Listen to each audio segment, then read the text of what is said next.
महाविकास आघाडीमध्ये फटाके वाजलेले आहेत। राहुल गांधी नाशकात आल्यास तोंडाला काळं फासू असा इशाराच ठाकरे गटाकडून राहुल गांधी यांना देण्यात आलेला आहे।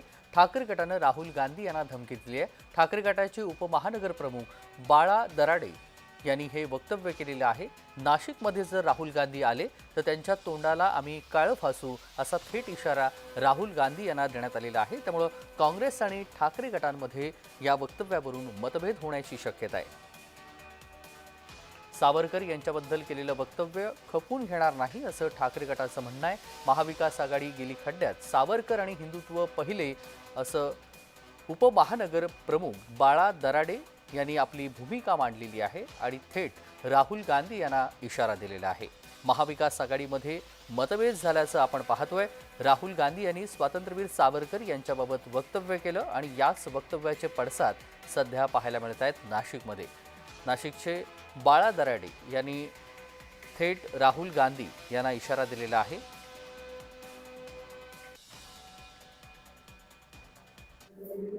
राहुल गांधी यांचे वडील राजीव गांधी यांचं बलिदान देशासाठी आहे। राहुल गांधींच्या आजीचंही बलिदान हे देशासाठी आहे आणि कुठल्याही भ्याड धमकीला राहुल गांधी आणि काँग्रेस घाबरणार नाही। स्वातंत्र्याचा इतिहास काँग्रेस पक्षाला आहे, राहुल गांधीला आहे, ते आमचे नेते आहेत। कोणी जर भ्याड स्वरूपाच्या जर धमक्या देत असतील तर त्यांना राहुल गांधी सोडा, आमचा काँग्रेसचा सामान्य कार्यकर्ता हा पुरून उरेल। त्यामुळे अशा धमक्या राहुल गांधींना आणि काँग्रेस पक्षाला देऊ नये। राहिला प्रश्न, राहुल गांधी सावरकरांच्या संदर्भात काय बोलले याची समीक्षा जर होत असेल तर त्याचं स्वागत आहे।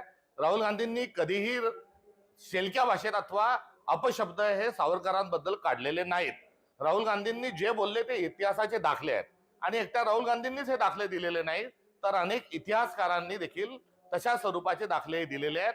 नव्हे तर अनेक पुस्तकं देखील अलीकडच्या काळात हे प्रकाशित झालेले आहेत। अहो, एवढंच कशाला, आपल्याला एवढ्याच जर धमक्या द्यायच्या आहेत आणि जर चर्चा आणि समीक्षा करायची आहे तर अरुण शौरी हे वाजपेयींच्या मंत्रिमंडळामध्ये मंत्री होते।